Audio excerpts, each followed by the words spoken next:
Hello everyone, today I'm going to show you how to calculate the integral of inverse tangent x divided by 1 plus x2 dx. Okay, you can solve this integral using the substitution rule. So if I define inverse tangent x as u, and if you calculate the derivative of each side of this equation, you will get so derivative of tangent minus 1x. From the trigonometry, we know that the derivative of inverse tangent x is equal to 1 divided by 1 plus x2, okay, times dx. That will be equal to du. Okay, so now if you substitute these two expressions into this integral, you will get this is equal to integral of, instead of tangent minus 1x, I write u, and instead of dx divided by 1 plus x2, that is dx divided by 1 plus x2,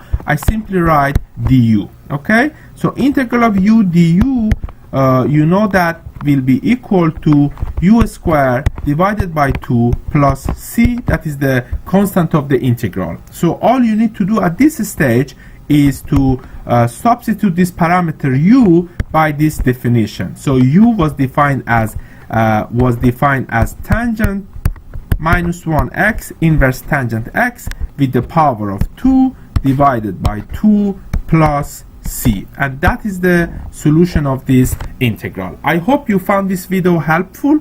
If you're interested, please feel free to subscribe into this channel so that you get updated when I upload new videos. Thank you.